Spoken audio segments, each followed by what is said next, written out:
শুরু হচ্ছে রমজান মাস। এই মাসে প্রত্যেক ইবাদতের সওয়াব কয়েক গুণ। রাসূল সাল্লাল্লাহু আলাইহি সাল্লাম বলেছেন, রমজান মাসে যে ব্যক্তি একটি নফল আদায় করলো সে যেন অন্য মাসের একটি ফরজ আদায় করলো, আর যে এ মাসে একটি ফরজ আদায় করলো সে যেন অন্য মাসে ৭৪টি ফরজ আদায় করলো। এ মাসে মুসলমানরা অনেক বেশি গুরুত্ব দিয়ে একাধিক ইবাদত করে থাকেন। এর মধ্যে অন্যতম হলো তারাবির নামাজ। কেননা তারাবি নামাজের বিশেষ ফজিলত রয়েছে।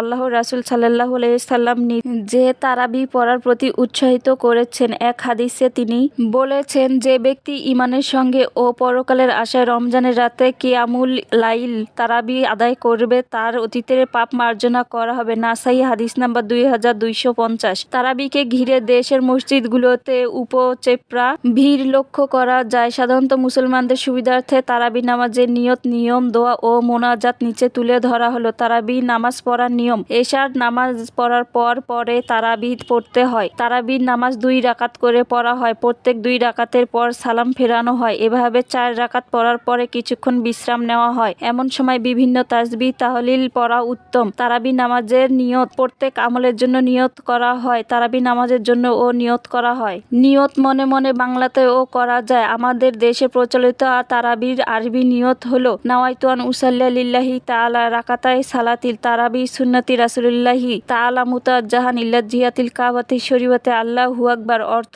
আমি কিবলামুখী হয়ে 2 রাকাত তারাবি সুন্নত নামাজের নিয়ত করছি। আল্লাহু আকবার। তারাবির নামাজের নিয়ত আরবিতে করা আবশ্যক বা বাধ্যতামূলক নয়। বাংলাতেও এভাবে নিয়ত করা যায় যে, আল্লাহর সন্তুষ্টির জন্য তারাবি এর 2 রাকাত নামাজ কিবলামুখী হয়ে জামাত হলে এই ইমামের পেছনে পড়ছি আল্লাহু আকবার। তারাবির নামাজের দোয়া। তারাবি নামাজে প্রতি 4 রাকাত পর পর বিশ্রাম নেওয়া হয়। এই সময় একটি দোয়া পড়ার প্রচলন রয়েছে আমাদের দেশে। প্রায় সব মসজিদে মুসল্লিরা এই দোয়া পড়ে থাকেন। দোয়াটি হলো, সুবহানাল মুলকি ওয়াল মালাকুতি সুবহানাল ইজ্জাতি ওয়াল আজমাতি ওয়াল হাইবাতি ওয়াল কুদরতি ওয়াল কিবরিয়াই ওয়াল জাবারুতি সুবহানাল মালিকিল হাইয়াল্লাযী লা ইয়ালামু ওয়ালা ইয়ামুতু আবাদান আবাদান সুবহুন কুদ্দুসুন রাব্বানা ওয়া রাব্বান মালিকাতি ওয়ার রুহু। একটি বিষয়ে খেয়াল রাখতে হবে যে তারাবির নামাজ বিশুদ্ধ হওয়া বা না হওয়ার সঙ্গে এই কোনো সম্পর্ক নেই। এই দোয়া না পড়লে তারাবি নামাজ হবে না কোনোভাবেই এমন মনে করা যাবে না। মূলত এ দোয়ার সঙ্গে তারাবি নামাজ হওয়া কিংবা না হওয়ার কোনো সম্পর্ক নেই। চাইলে এর সময় কোরআন হাদিসে বর্ণিত যে কোনো দোয়াই পড়া যাবে। আলেমদের মতে তারাবি নামাজ